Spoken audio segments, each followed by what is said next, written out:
মানুষের স্বভাব হলো, মানুষ একটা অপরাধ করার পর যখন লজ্জা হয়, নিজেকে নিজে ভৎসনা করে, আমি কি করলাম, কাজটা তো আমি অন্যায় করে ফেলেছি, ভুল হয়েছে, আমি তো গুনাহ করে ফেলেছি। ঈমান থাকলে তার ভিতরে অপরাধ বোধের অদৃশ্য দাহনে তাকে জ্বালাতে থাকে, আত্মসমালোচনা হয়।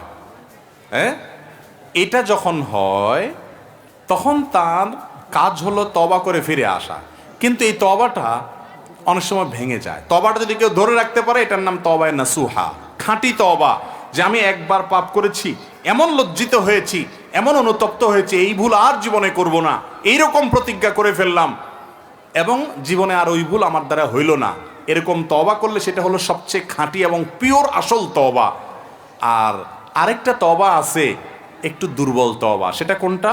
আমি পাপের কাজ করার পর ছেড়ে দিলাম, আবার পাপের কাজ হয়ে গেছে, শয়তান আমাকে কাত করে ফেলাই দিছে, তখন আমি আবার কি করব? তওবা করব। আমাদের অনেক ভাইরা আছেন, দ্বিতীয়বার তওবা করার সময় শয়তান এসে তাকে কানে কানে বলে যে তুই পাগল হইছস, একই অপরাধ, একই পাপ, একই গুনাহ কয়বার করে আল্লাহর কাছে মাফ চাবি, শরম হয় না তোর? শরম সৃষ্টি করে, এই শরমটা শয়তানে সৃষ্টি করে। এই শরমটা ইমানের অঙ্গ না, এটা কুফুরির অঙ্গ। সব শরম, সব লজ্জা ইমানের অঙ্গ না। যেই শরমে আপনাকে ভালো কাজ থেকে বাধা দেয়, সেই শরম ভালো না খারাপ? একইভাবে আপনি এই জাতীয় লজ্জা যখন হবে, অন্যায় লজ্জা যখন হবে, যে লজ্জা আপনাকে গুনাহ করার পর তওবা থেকে দূরে সরাবে, ওই লজ্জা বুঝাবেন ইবলিস সৃষ্টি করতেছে। আল্লাহ তাআলার গুণবাচক নাম হলো ভাই তাওয়াব। কি নাম? তাওয়াব। তাওয়াব মানে কি? আল্লাহু আকবার। তাওয়াব মানে হলো যিনি রিপিটেডলি বান্দাকে ফরগিভ করেন, ক্ষমা করেন, বারবার ক্ষমা করেন, বারবার ক্ষমা করেন। বান্দা একবার ভুল করে মাপ চাইছে, আল্লাহ আবারও মাফ করেন, আবারও ভুল করছে, মাপ চাইছে, আবারও আল্লাহ মাফ করেন, বারবার মাফ করেন যিনি। দুনিয়ার মানুষ বারবার মাফ করে না। আল্লাহ তাআলা আরহামুর রাহিমিন, আল্লাহ তাআলা গফুর, আল্লাহ তাআলা সত্তার, আল্লাহ তাআলা গফফার, মহা ক্ষমাশীল, বারবার তওবা কবুল করেন। এই জন্য বান্দা যতবার তওবা করবে আল্লাহ তাআলা কি করবেন? তওবা কবুল। তাহলে এটা যখন শুনছেন, এই যে সুবহানাল্লাহ পড়ে ফেলেছেন, তাহলে তার টেনশন নেই। এবার প্রতিদিন পাপ করবেন, প্রতিদিন তওবা করবেন, আল্লাহ যদি বারবার মাফ করে, অতএব টেনশন কি আর? কি বলেন?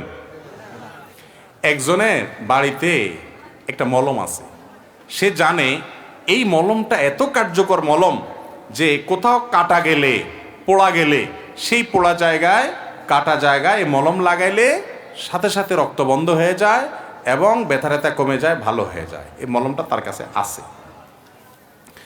তো এই জন্য সে প্রতিদিন ছুরি নিয়ে হাত কাটে আর মলম লাগায়, আগুনে আঙ্গুল লাগায়, পোড়ে, আর পোড়া গেলে এরপরে মলম লাগায়। এরা আপনি কি বলবেন? বেচারার মাথার দোষ আছে, ডাক্তার দেখানো দরকার, ঠিক না বে ঠিক? আরে ভাই, মলম তো ভুলে কাটা গেলে, ভুলে পোড়া গেলে তখন লাগানোর জন্য। তুমি ঠান্ডা মাথায় ইচ্ছাকৃতভাবে এটা করে যদি তুমি মলম লাগাও, তাহলে তুমি অসুস্থ মানুষ। ঠিক তেমনি ভাবে যে ব্যক্তি মনে করে আল্লাহ তো বারবার মাফ করবে, তাইলে আমি পাপ করতেই থাকি, এ হলো বেপরোয়া। এর মাফ হওয়ার সম্ভাবনা কম, কারণ বান্দা যখন ভয়ে সন্ত্রস্ত হয়ে মাফ চায় তখন আল্লাহ মাফ করে। আর যদি বেপরোয়া হয়ে যায়, কিছু না, আল্লাহ তো মাফ করবই। এরকম কিছু লোক আছে নিজেরা খুব বেশি ইমানদার মনে করে, যে আরে আল্লাহ না মাফ করবে, অসুবিধা নেই। বন্ধু বান্ধবরা বিশেষ করে আকাম কুকাম করার সময় আপনাকে ফুসলাবে, বলবে যে আরে আল্লাহ মাফ করে দিবে, কিছু হবে না, এক টান দে। আছে না নাই? এক টান দে, এক টান দে, আল্লাহ মাফ করবে। হুজুর ওয়াজ করছে শুনোস নাই? আল্লাহ বারবার ক্ষমা করে, বারবার ক্ষমা করে, বেটা প্রতি টানে মাফ চাবি। এরকম বন্ধু যদি থাকে, তাহলে বুঝবেন এই বন্ধু ইবলিসের দোসর। এই বন্ধু আপনাকে জাহান্নামে নেবে, এই বন্ধু আপনাকে নষ্ট করবে, এই বন্ধুর সঙ্গ আপনি ত্যাগ করবেন। ভাইরা আমার, আল্লাহ বারবার মাফ করবেন, তখন আপনি চেষ্টা করছেন বাঁচার জন্য, পারেন না, নিজেকে নিয়ন্ত্রণ করতে, হয়ে গেছে, লজ্জায় মাথা হেট হয়ে আল্লাহর সামনে মাথা নত করে একাকী আল্লাহর সাথে কথা বলবেন, আল্লাহ আমি তওবা করছিলাম, আবার ভঙ্গ হয়ে গেছে, আল্লাহ আমার দ্বারা হয়ে গেছে পাপটা, আল্লাহ আপনি আমাকে মাফ করে দেন, আমি খুবই লজ্জিত, আর কখনো করব না। নিজেকে আগের বারের যে তওবা হয়েছে তার চাইতে এবার স্ট্রং তওবা করার জন্য বেশি করে শাসন করবেন, নিজের উপরে শাস্তি আরোপ করবেন, নিজেকে বলবেন ঠিক আছে আর এদিকে রাস্তায় যাব না আমি, যাতে তওবাটা আরেকটু যেন লাস্টিং করে। আবারও যদি তওবা ভেঙে যায়, এরপরে তওবাটা আরো শক্তিশালী করবেন। এভাবে আস্তে আস্তে আপনার তওবাটা যেন বেশি লাস্টিং করে এই চেষ্টা করবেন। আপনি 2 দিন পর পর তওবা করবেন, প্রতি মিনিটে মিনিটে তওবা করবেন, ঠান্ডা মাথায় পাপ করে তওবা করবেন। এটা বেপরোয়া ভাব। বেপরোয়া হলে মনে রাখবেন, আল্লাহর যেরকম গুণবাচক নাম আছে গফফার, আল্লাহর যেরকম গুণবাচক নাম আছে তাওয়াব, আল্লাহর সেরকম আরেকটা গুণবাচক নাম আছে, সেটা কি? কাহ্হার, মহা পাকড়াওকারী। মহা পাকড়াওকারী। আল্লাহর পাকড়াওর মতো কারোর পাকড়াও হয় না। আল্লাহ তাআলা বলেছেন ওয়া উমলি লাহুম ইন্না কাইদি মাতিন। আল্লাহ ছাড় দিয়ে রাখেন, কিন্তু যখন ধরেন এমন ধরেন নড়ার কোনো সুযোগ। আল্লাহ ছাড় দেন কিন্তু ছেড়ে দেন না। ও অপরাধকারী ভাই আমার, আল্লাহ তাআলা ক্ষমাশীল, এ কথা শুনে বেপরোয়া হয়ে যায়েন না। আল্লাহ যে কঠিন পাকড়াওকারী সেটাও মাথা রেখেন। আল্লাহ তাআলা আমাদেরকে সেভাবে তওবা করার তৌফিক দান করুন। তাহলে তওবা করে তওবা যদি ভেঙে যায়, মন খারাপ করা যাবে না। শয়তান যদি আইসা আপনাকে তখন নিরাশ করে দেয়, না তোর আর মাফ হবে না বেটা, এতবার মাপ চাইছিস তারপরও ভেঙে গেছে, দূর আর কি লাভ হবে, তা কাকাম কোকাম করতে থাক, দেখা যাক পরে একসাথে কিছু একটা হয়ে যাবে। বুঝবেন যে ইবলিস বড়টা লাগছে আপনার পিছনে। কারণ আল্লাহ বলেছেন ওয়ালা ইয়াইআস মির রাউহিল্লাহি ইল্লাল কওমুল কাফিরুন, আল্লাহর রহমত থেকে কাফের ছাড়া, অবিশ্বাসী ছাড়া, অমুসলমান ছাড়া কেউ নিরাশ হয় না। ঈমানদার কখন নিরাশ হতে?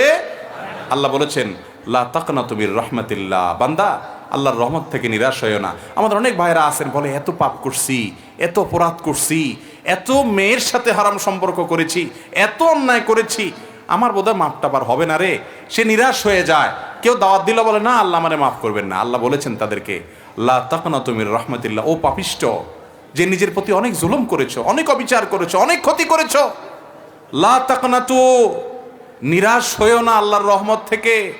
ইন্নাল্লাহা ইয়াগফিরুয যুনুবা জামিআ, তুমি যদি হালখাতা করো, আগের সব বাদ দিয়ে নতুন জীবন গড়বার সংকল্প করো, আল্লাহ তাআলা তোমার আগের সবগুলা গুনাহ, সবগুলো অপরাধ ডিলিট করে দিবেন, সব রিমুভ করে দিবেন, ফরম্যাট করে দিবেন। আল্লাহ তাআলা সেই রহিম। কিন্তু প্রতিজ্ঞা করতে হবে পরিবর্তন করে আসার, নতুন জীবন গড়ার। সংকল্প করব না ইনশাআল্লাহ?